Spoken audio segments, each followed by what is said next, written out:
Halo semuanya, selamat pagi, selamat siang, selamat sore, selamat malam. Di sini saya M Putra Yuda Pratama dengan NIM 231061121004 dari Fakultas Kehutanan Universitas Laumakurat. Di sini saya akan membawakan materi yang berjudulkan infiltrasi. Selamat menyaksikan.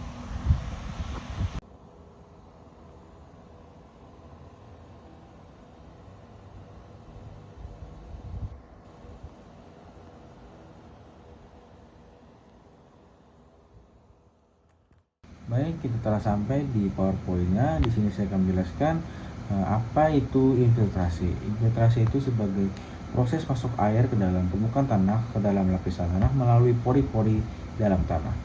Kemudian proses ini merupakan bagian penting dari siklus hidrologi yang dimana berperan dalam mengisi cadangan air tanah yang mengurangi lapisan permukaan serta bisa memiliki fungsi untuk mencegah banjir. Kemudian, infiltrasi sendiri itu juga memiliki sifat fisik tanah, yang dimana memiliki kondisi iklim, vegetasi, dan juga tata guna lahan. Kemudian selanjutnya ada proses jadi infiltrasi. Proses jadi infiltrasi ini pertama-tama melalui presipitasi, di mana turunnya hujan atau salju ke permukaan tanah. Sebagian air menguap dan kemudian sebagian lagi mengalir di permukaan, dan sisanya akan masuk ke dalam tanah. Yang selanjutnya ada air melewati permukaan tanah, di mana permukaan yang bervegetasi lebih mudah menyerap air dibandingkan permukaan keras atau memiliki tekstur seperti ya aspal ataupun beton. Kemudian selanjutnya ada pergerakan melalui pori tanah. Pori makro sendiri memiliki dan memungkinkan infiltrasi sangat cepat dibandingkan dengan pori mikro yang bisa menahan air lebih lama. Yang selanjutnya ada distribusi ke lapisan tanah bawah, di mana air yang masuk akan bergerak ke zona jenuh, lalu ke zona jenuh atau aquifer.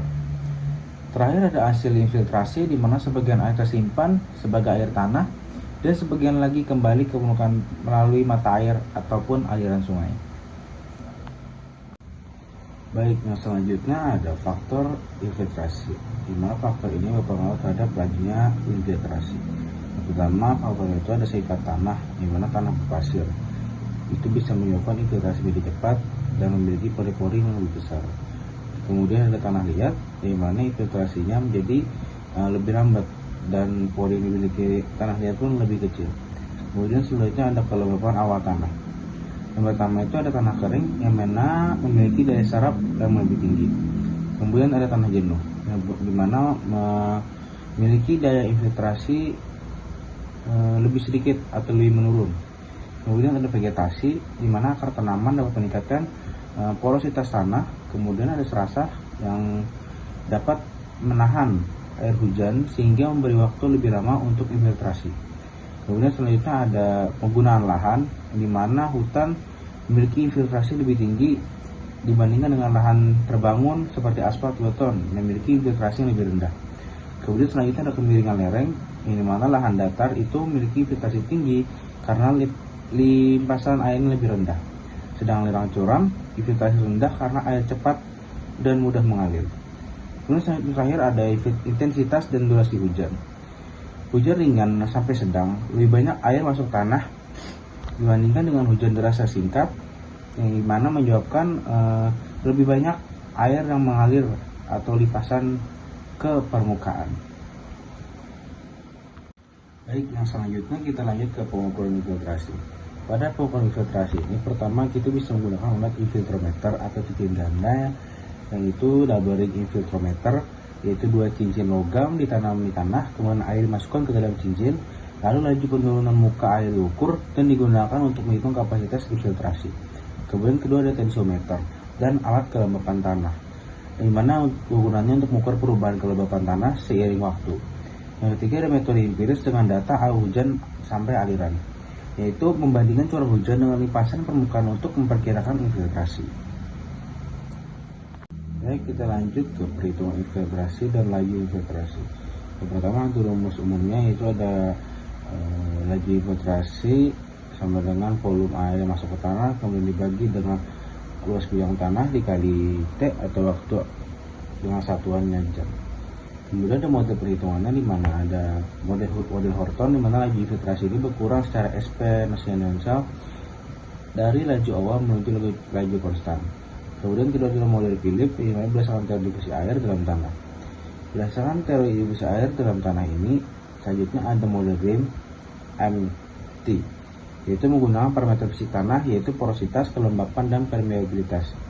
Kemudian ada contoh sederhana dalam perhitungannya ini seperti jika pada volume air 300 cm3 masuk ke wilayah tanah perlu 100 cm persegi dalam waktu 1 jam, yaitu ada infiltrasinya dalam 1 cm per jam sama dengan luas bidang tanah dalam 1 cm persegi dibagi dengan luas bidang tanah dalam 1 cm persegi dikali dengan 1 atau dengan satuan waktu atau jam, yaitu T, menghasilkan 3 cm per jam.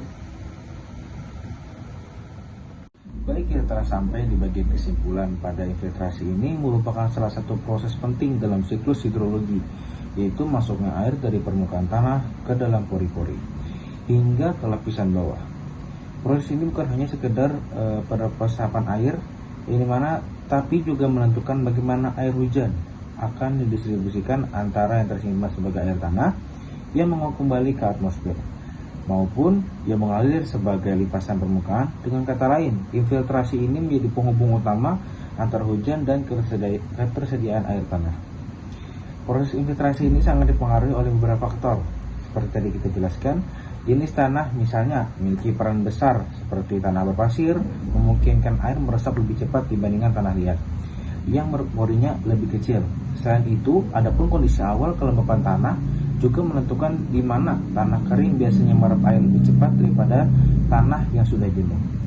Vegetasi pun juga menurut ini memiliki kontribusi yang cukup besar. Karena apa? Karena pada tanaman akar tersebut menciptakan pori-pori alami yang meningkatkan daya serap tanah. Sementara lapisan serasah yang memiliki komponen untuk membantu menanam air hujan agar tidak langsung mengalir di permukaan. Faktor lainnya juga penting seperti kemiringan lereng, penggunaan lahan, serta intensitas dan durasi hujan. Semua faktor ini saling berinteraksi sehingga laju infiltrasi di suatu lokasi bisa berbeda dengan lokasi lainnya. Baik, kita telah sampai di penghujung video kita. Terima kasih teman-teman yang sudah menonton. Semoga yang ini bermanfaat dan bisa disimak dengan baik. Sampai jumpa di video selanjutnya. Jangan lupa subscribe dan like videonya jika kalian suka. Wassalamualaikum warahmatullahi wabarakatuh. Selamat pagi, selamat siang, selamat sore, selamat malam. Sampai berjumpa di video selanjutnya. Bye bye.